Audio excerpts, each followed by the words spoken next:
Good morning.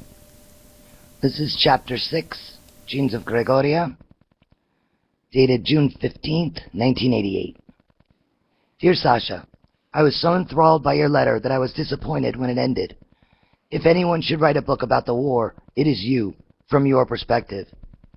We in America have been flooded with war is hell books that pretenders write. They, on the other hand, pretend to be writing an anti-war book, but the reality is, it's just another macho medal on their chest. For many veterans, World War II was the only real important part of their lives. It was the only time that they ever were activists about any issue. They read books over and over and fought the war over and over. Old, outdated, historically specious movies were still found on the television menu very frequently. An actor named John Wayne, who never served a day in a real military unit, is often seen in old propaganda films fighting the war on land, sea, and air. Not long ago, someone asked another actor about his wartime experiences, and he said, "Well, they gave me a captain's commission, but they decided that the most important thing for me to do was to stay in Hollywood and make films." He never said who they were. It makes me laugh because so many real Hollywood stars like Clark Gable and Jimmy Stewart volunteered for combat duty and got it. But a second-rate actor like Ronald Reagan, who was much more valuable in Hollywood making movies. Sasha, as an American, I have always found that man to be an embarrassment. I find it hard to believe that he never felt strongly enough about any issue except the one that would benefit the wavy-haired actor that he saw in the mirror. When I was discharged from the Navy in 1945, I too was at a loss for a direction. I always thought that I would go to college and participate in athletics and then perhaps go on to professional sports. I don't know much about life. I didn't know much about life I learned in the Navy, but one thing that I did learn was that a ship's cold steel deck could be very hard. One day at sea, in the icy churning waters off the North Atlantic, I was called down from my watch on the signal bridge. The wind was reaching gale force, and the huge ground swells were already sending sprays of salt water as high as the bridge deck of the ship. I was wearing bulky foul weather gear and heavy mittens. When I turned to back down the ladder, a heavy gust of wind hit my chest. I didn't have time to get a firm grip on the rails, and I was blown away from the ladder. Fearing that I would land in the sea, which would mean certain death, I doubled into a ball and landed on my hands and knees on the deck bridge below. My knees were no match for the deck. I suppose all military bureaucracies are the same. They can even supply some humor when you do not have to put your life in their hands any longer. When I asked for my medical records years later, I was told that some of them cannot be found, but they did locate a complaint about my knee. Long after the incident in the North Atlantic, there was a barroom brawl between sailors of the USS Wasp and an aircraft carrier and members of our crew. I couldn't just stand there and watch, as our men seemed to be getting the worst of it. The results of my immature act of stupidity were a re-injuring of my knees. I hit a table, or a table hit me. The Navy police brought many of the combatants back to the ship to stand court-martial. I escaped, and when I hobbled back to the ship and the officer of the deck asked me what had happened to me, I jokingly told him that I had fallen off a street curb. When I received my medical records, there was no mention of the incident at sea. That portion of my records was lost. There were only reports that I had been injured falling off a sidewalk. From the day that my ship entered New York Harbor, bringing back the first victorious troops from the European theater of war, to the day that I did my first radio newscast, I was a very happy feather in the wind. While studying to be a broadcaster, my life was nothing but good times. I worked as a bar boy in one of New York's best hotels, and as a doorman at Radio City Music Hall, one of America's most beautiful theaters. I had neither the desire nor the knees for athletics. What I did have was a lot of wonderful living, and it all continued for 2 lighthearted years. As a newscaster, I was able to stay well informed, but the most enjoyment that I received from the broadcasting business was doing music programs. It was a very exciting and creative era in American music. The black musician was fertilizing a new seed of freedom. No longer the stereotyped entertainer for white audiences, the black musician was creating new sounds for himself. I must quickly add, for herself also. They didn't seem to care about who was listening or whether it would sell in small-town America. The new progressive music, or progressive jazz, proclaimed a new day, a new America. It was not the old escapist music of the past, or the screaming, inane shouts of frustration that we hear today. The new sounds of the early 50s reached back into the revolutionary roots of the black man's music and recreated it with a new language, a brand new vocabulary with which to better articulate the promise of freedom, the victory in the war had given us all. Doing the news and music shows was great fun, but broadcasters are observers, unable to take sides, and as post-war parties ended, I realized that once again I had to take a side. Sasha, I wish I could say that at the end of the war, I found America changed for the better. I had imagined that the war would do the same thing for us that it had done for you. I looked forward to a unified, peaceful America, people working with the same goals in mind. As I look back, I do not think that I was overly idealistic or unrealistic. Millions of people gave their lives for some kind of a merging of human hearts. The truth is that the America that so many heroic soldiers returned to was a more violent and divided nation than the pre-war America that they had left. The political and very serious bifurcation was hardly noticed by the majority of citizens who were weary of politics and of war. I cannot blame them for trying to avoid the awful disappointment and trying not to see the festering hatred. They wanted the happiness, the peace, and the material things that they had suffered through the depression, and the Great War dreaming about. They were determined to cash in all the promises that were made to them. They moved out of the cities and into the suburbs. They created a baby boom and set about building the most sterile society in our history, a society in which parents attempted to shelter their children from the real storm that was raging in our country. Those who feared a post-war move to the left were creating a new stormtrooper strategy. The strategy was part of the support force of the Cold War. It was an amazing phenomenon that few historians recorded. Fear and hysteria were moving across the land like a searing Midwestern heat wave, but so many were determined to pretend that it wasn't happening at all. While they drank beer and watched football games on the television sets, Americans had slipped back to the days of the Palmer raids. Many of the veterans of World War II were perfect foils for the right-wing extremists selling their Cold War rhetoric. Many uneducated men who were dragged kicking and screaming by the draft into the military found themselves adrift after the war. They had nothing else to do with their lives but to sit in veterans' bars and tell war stories. Some of the poor souls were brought in to be part of America's civilian army to fight communism. Responsible citizens like Eleanor Roosevelt, who was still revered by most and respected even by her husband's old enemies, tried to alert Americans to the danger. In her syndicated column that appeared in newspapers across the country, she presented a description of the real America that she saw at the time. She wrote, "People are afraid to speak their minds. People are afraid to meet for discussions of certain subjects. People are afraid to be seen talking to certain other people. People are even afraid to read certain books." Sasha, it is difficult to believe that Americans would allow this to happen so soon after the war against fascism. Thugs calling themselves veterans and wearing veterans' caps raided meetings, private and public.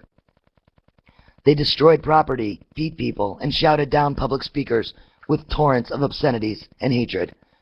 No one was immune from their attacks, not even a distinguished jurist like Francis Fisher Kane, nor the former Vice President of the United States, Henry Wallace. The similarity to Hitler's stormtrooper tactics of the 30s was terrifying to those that had the courage to lift their heads out of the suburban lawns and see what was happening. The beatings led to murder, and as in the case of the cold-blooded murder of the chairman of the South Carolina Wallace for President Committee, commie killers were given light sentences. In that particular case, it was only 3 years. Anyone of stature or influence who was thought to be politically progressive, who spoke of peace with the Soviet Union, or of integration, or an end of the arms race, was singled out for persecution. Universities were purged.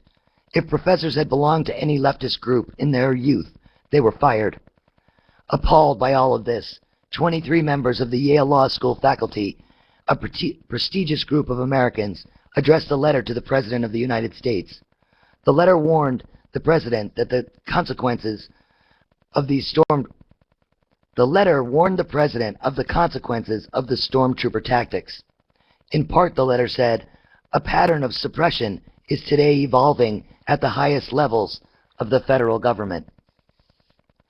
Under that cloak of congressional immunity, or the cloak of anonymity, high officials of the national government are today acting in disregard and in defiance of the American tradition of civil liberties, and in our considered judgment, in violation of the Constitution of the United States. Sound familiar? There are alarming signs of persecution for opinion. If not curbed, this may reach a point never before attained, even in the darkest hours of our history. With it, we may expect racial, religious, and every other kind of bigotry, which, if allowed to run its full course, can loose a flood of intolerance as to utterly destroy the civil liberties without which no democratic society can survive. The letter was dated November 26, 1947. The copies were sent to the Secretary of State and the Speaker of the House of Representatives. The warning, I am sorry to say, went unheeded, and the prognosis of those predicting dire consequences proved to be correct. The destruction of civil liberties progressed unabated, and the democratic society teetered on the brink of disaster. America in the late 40s and early 50s closely resembled Germany in the 30s, but few Americans were mentally able to make the comparison.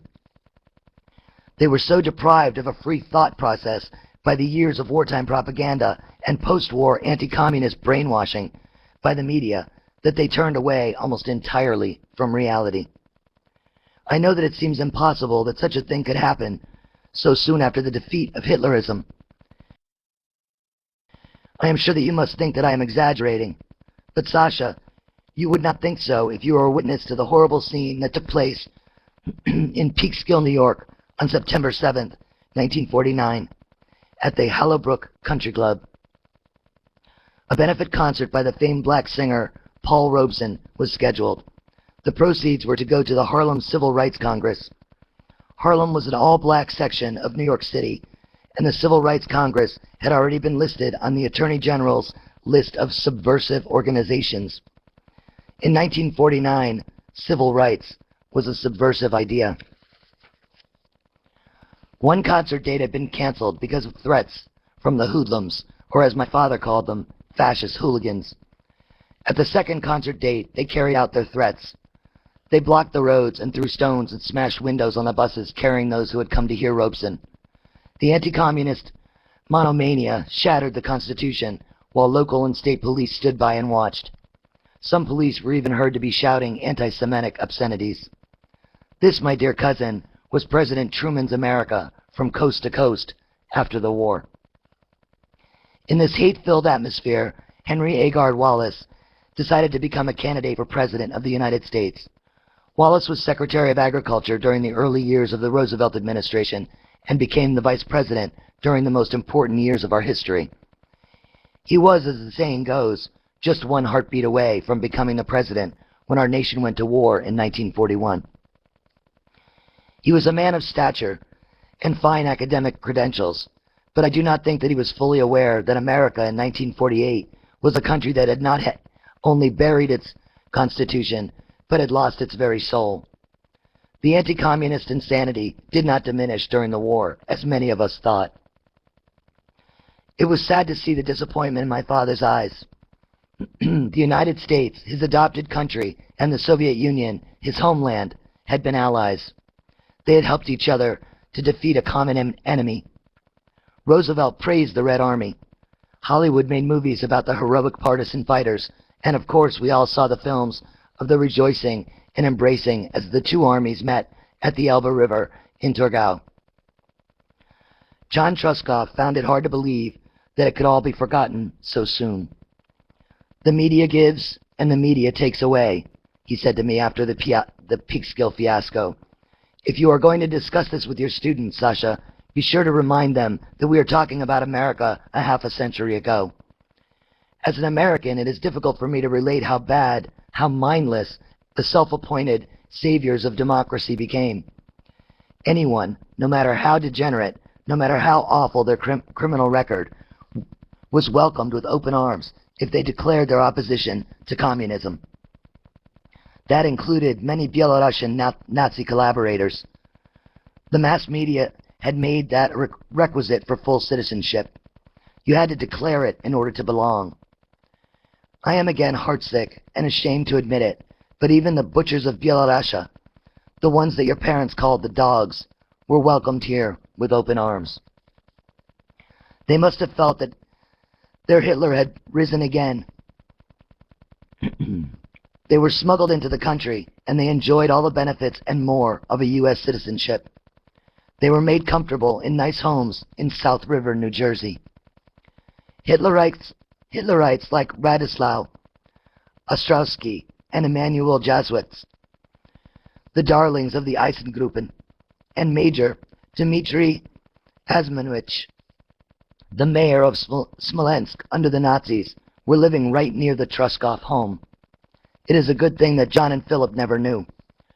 Remember that they assumed that the Nazis and the dogs killed their entire family. The collaborators were protected by the United States government, and they were furnished with homes and a lifestyle that was much better than many Americans who fought against Hitler could afford. America was being stolen from those war-weary Americans who still had their collective heads buried in the lawns of the suburbs. Henry Wallace tried to wake them up, but like a bear awakened in the middle of the winter, they turned on him. He was defiled and purged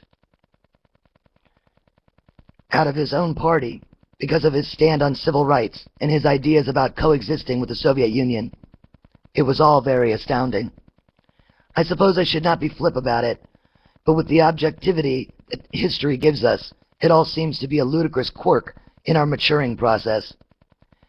It was as though someone had switched the victory train onto the rails reserved for the losers. More and more Henry Wallace sounded like frustrated parents wondering where they went wrong with their teenage son, when their teenage son is bent on throwing his life away. Politicians told us that white America was not ready for integration, and black America was not capable of fitting into our society.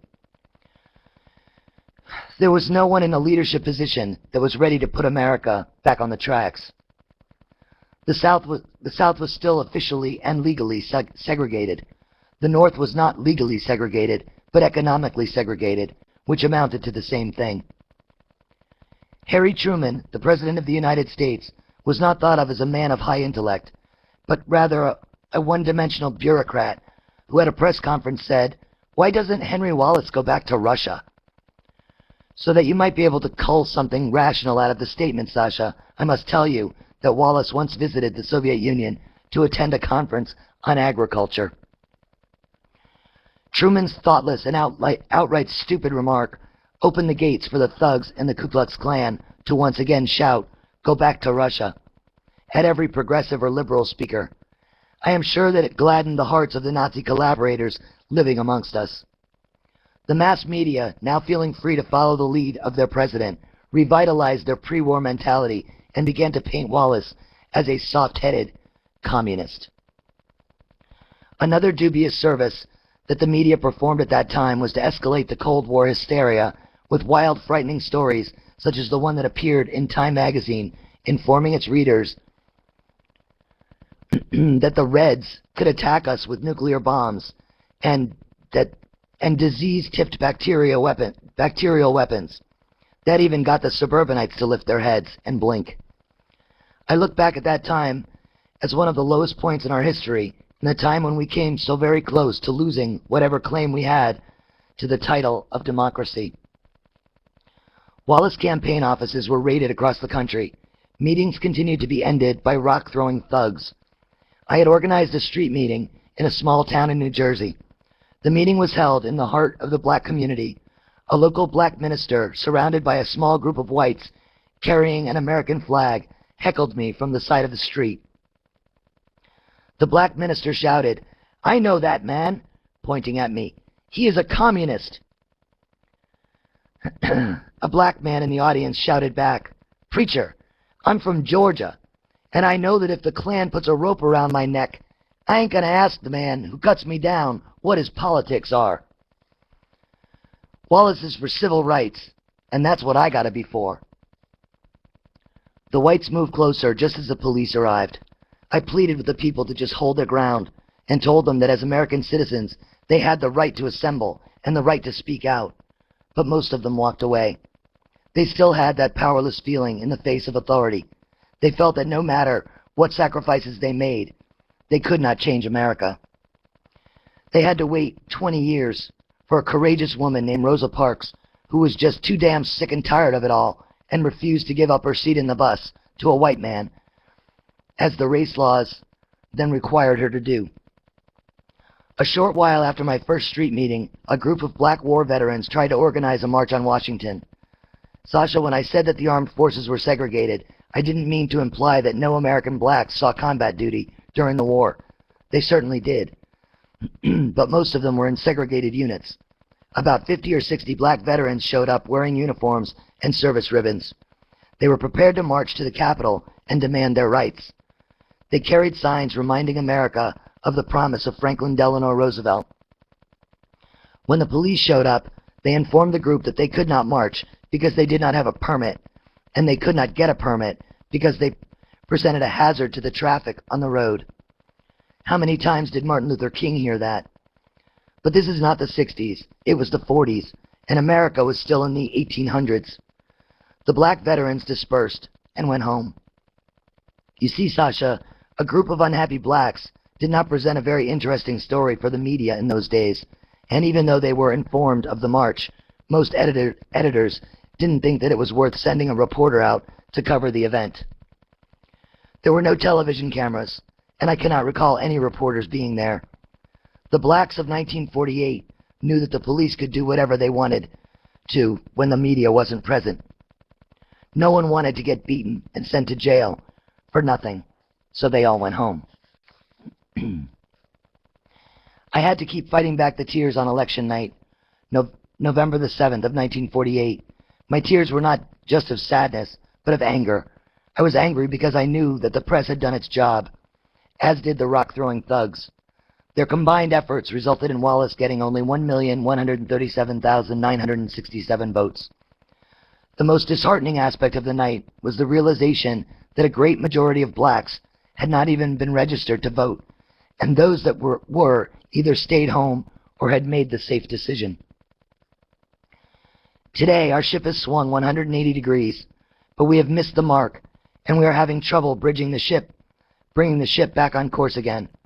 Our efforts in the 60s produced millions of newly registered black voters who are now going to the polls and voting for many unqualified black candidates just because the candidates are black. Racial and ethnic voting is still the scourge of our system. Pitting one group against another is a political tactic that has been used for centuries, and new American black voters are falling right into the same old trap. White racists can still put up controllable black candidates to keep the status quo. As a young man, I learned some valuable lessons during the Wallace campaign. Remember that I was in my early 20s. One of the most important lessons came from that old Quaker aphorism, speak truth to power.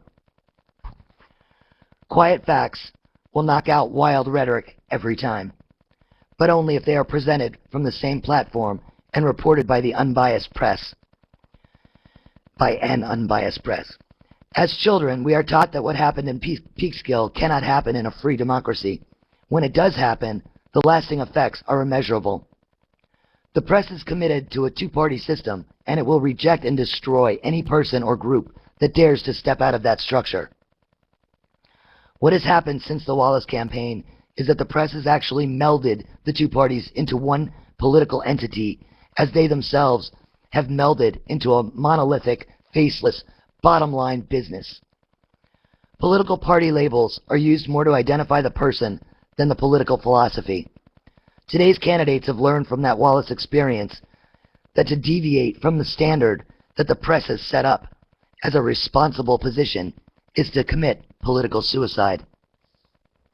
While the old political bosses are no longer visible, the control over the media serves the same purpose. The entire week preceding the Peekskill incident, the press was hammering away with stories about communists trying to overthrow the U.S. government. Shrill headlines frightened Americans with the news that communists were still trying to overthrow the government were actually caught and being tried in the courts in New York City. A feeding frenzy of media sharks ripped and shredded anything and everyone that stepped out of the norm of American politics.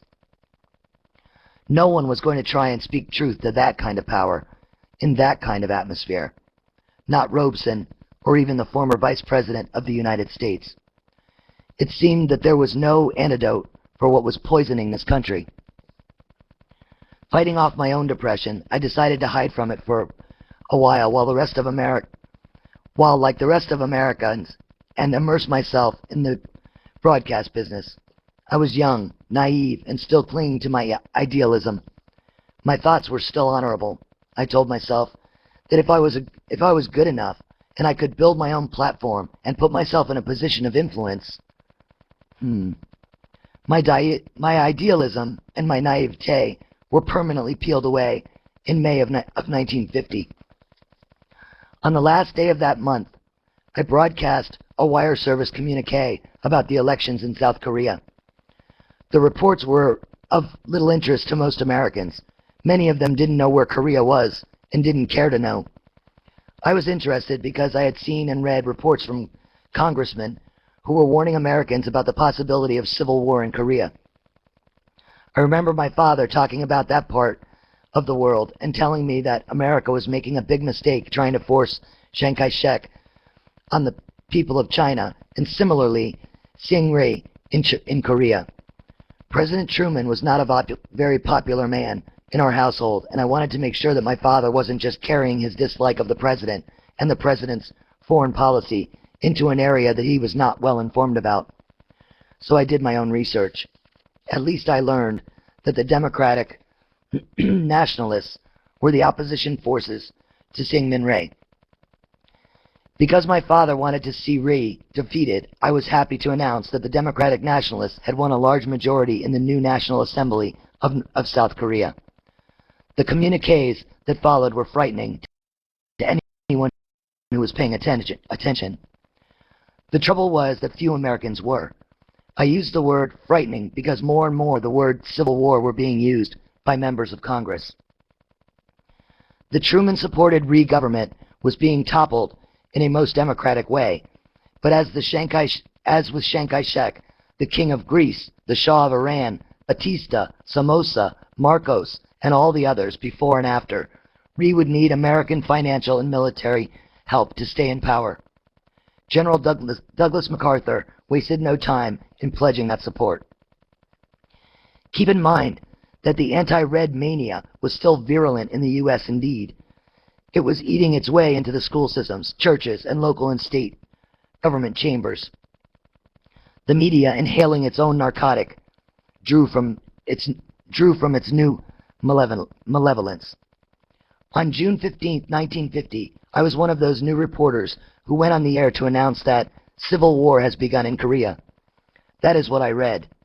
When I returned to the newsroom, the wire service was already instructing its new news directors along the line to delete all references to civil war, insert communist aggression. Civil war is far off in Korea. Civil war in far-off Korea would mean nothing to Americans, but in 1950, the phrase communist aggression conjured up visions of bearded Bolsheviks invading the suburbs of New York. With each report, the wording became cleverer and more slanted. The picture that I was helping to draw for my listeners was one of Soviet troops from the north invading the sovereign state of South Korea. Story after story implied that Russian voices were heard coming from the planes of the invaders. No one was able to produce one Soviet or Chinese pilot that Rhee was claiming had been shot down. That is not until the United States invaded the North and China entered the war. My questioning the accuracy of the communiques from the wire service and the State Department was the beginning of the end of my broadcasting career. When President Truman uttered his first response to the situation by saying, "We have a job to do now," my father assumed that he meant to satisfy the wishes of General Patton and MacArthur and move the policy of containment of the Soviet Union into one of active containment. The New York Herald Tribune on June 26, 1950, ran a photograph of John Foster Dulles, then Secretary of State, visiting the 38th parallel that divided Korea. The story went so far as to suggest that the United States might be planning a military incursion into North Korea. John Truskoff was not a regular reader of the Tribune, but he brought that one home to show it to me. John Foster Dulles planned an invasion of the North. As an American, I am content to leave the embarrassing facts about the war to the historians who will add their own bias. But I want you to know, my cousin, how Truman's one-track anti-communist foreign policy affected me. By June 30th, 1950, the United States was fully committed with ground, air, and sea support for the Rhee government. The domino theory was being born. The war fed and inflated the influence of the man that the Washington Post newspapers once described as having a mad dog quality, Senator Joseph McCarthy. His witch hunting and destructive demagoguery spawned many other so-called super patriots to form vigilant organizations that were to destroy the careers, in many cases, the lives of so many people. As a protester against our involvement in Korea, I was no longer able to function in the broadcast business. Lists were being published and circulated in the industry that contained the names of broadcasters whom at one time or another said a word of protest about America's foreign policy. Politicians and advertisers were often endorsed the blacklists. Radio and television station managers and owners, in fear of losing revenue, refused to hire anyone on the list. They fired employees that were listed. Tragically, many talented writers, directors, broadcasters, and actors never knew why they were out of work. Creative artists, with so much to give our society, lost their confidence and took jobs in other fields to support their families. It was all such madness. The senator, who was drunk with power and more often than not just plain drunk, continued to destroy thousands of American lives. The end results were that we lost our credibility in the world as the purveyors of democracy. The witch hunts at home and the defeat by a small Korean and supposedly spent Chinese army ended the myth of American invincibility, and instead of crushing communism in the Far East, we solidified the Peking government in China. If it were not for the 1,144,173 American casualties and a total, including civilian Koreans, of close to 5 million, as well as the total devastation of the entire nation, one could put it all today in a kind of humorous perspective. Just 2 decades later, the leader of the communist world was shaking hands with the President of the United States in Washington, D.C. And at the same time, South Korean youths were rioting for free elections and the unification of their country.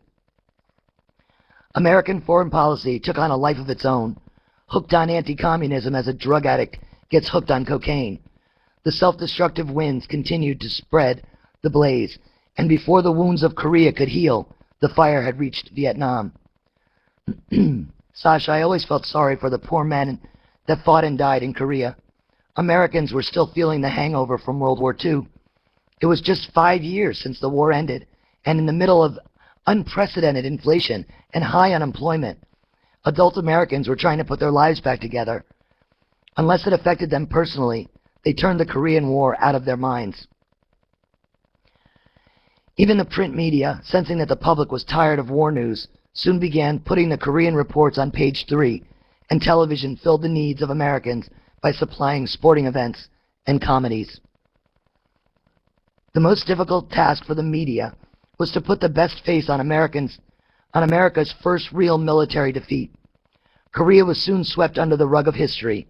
It was almost a relief for the media to be able to render Korea a small footnote in history by replacing it with Vietnam and regaining American pride by promising a great victory. I was filled with pessimism. At the end of the 50s, the left in America consisted of older Marxist ideologies, disillusioned Wallace supporters, a few aloof intellectuals, and people like me, who had nowhere else to go. The left was also beginning to show the root rot that Zionism was going to cause. The civil rights movement that was to grow out of the ashes of both wars was at the time dormant. For a man in his mid-20s, it was decision time. I was about to raise a family. I carried the paranoia implanted by the blacklist. I needed a new direction and a new start. I traveled clear across the country back to California that I had visited once right after the war. There I planned to start a new life, perhaps back in the broadcast industry. Yes, my cousin, I can see that you are probably shaking your head and saying that a man cannot run away from himself. I certainly found that to be true. I didn't exactly isolate myself. I attended meetings and took a course in political science. I kept informed, but I ached for the chance to be active again. I gave no serious thought to working within the system because I had my doubts that the system would ever recover. The scars left by the war in Korea, the dementia of the McCarthy gang, and the madness of the Cold War, leading us all into another conflict in Southeast Asia, gave me the impression of America as a rudderless ship heading into a hurricane. The decade of the 60s was indeed one long political hurricane. Racial riots that were the mini civil wars, anti-Vietnam battles that left tear gas and blood in the streets, the open use of drugs by frustrated teenagers dropping out of school and the system by the thousands, and 3 assassinations of our nation's leaders had the ship of state spinning and in danger of sinking. I used to wonder at that time of our history how we looked to the Soviet people and what the rest of the world thought of us.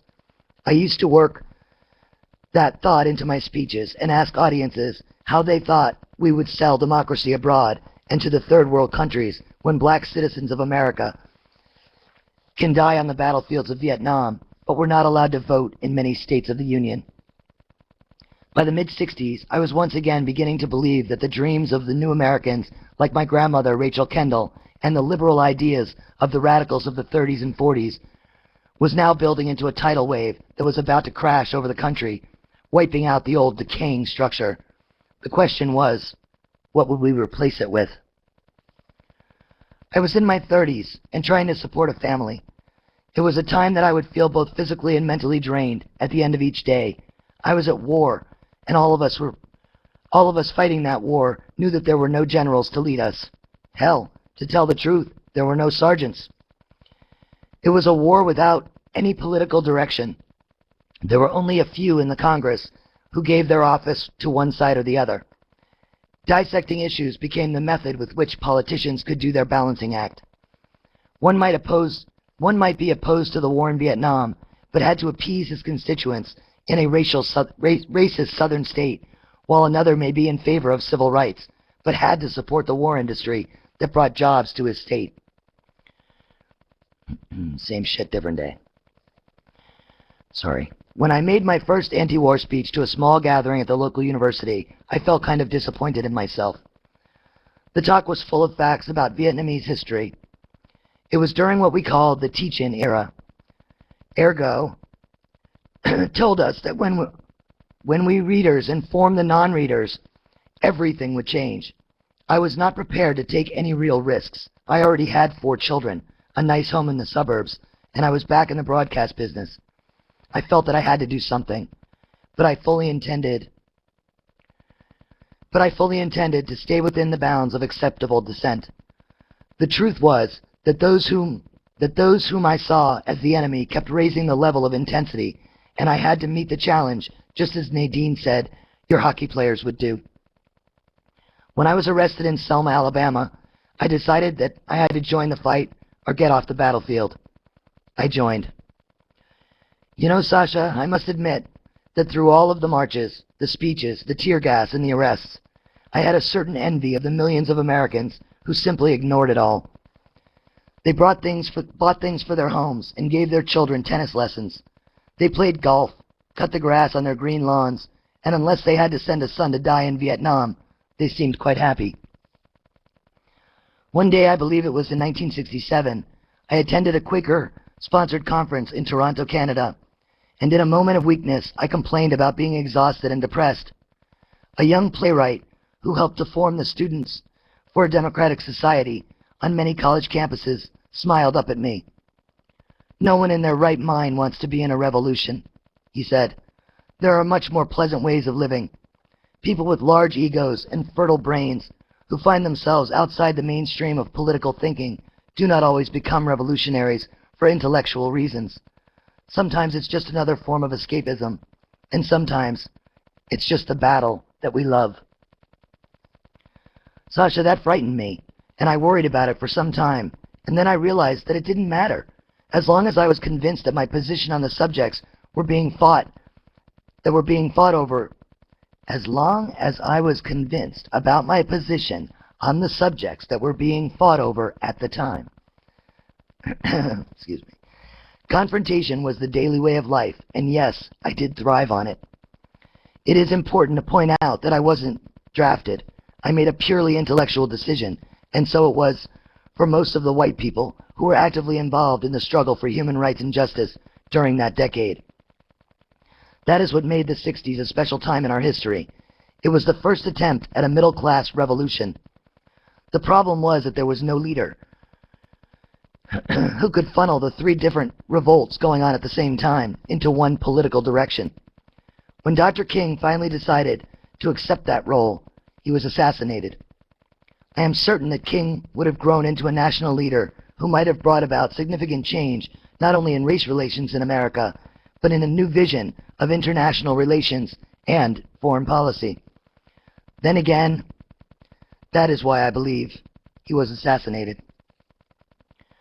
Following the death of King, there was no one to accept the leadership position, and the democratic revolution that was building in America soon began to dissipate and fall back into the calm ocean of conformity.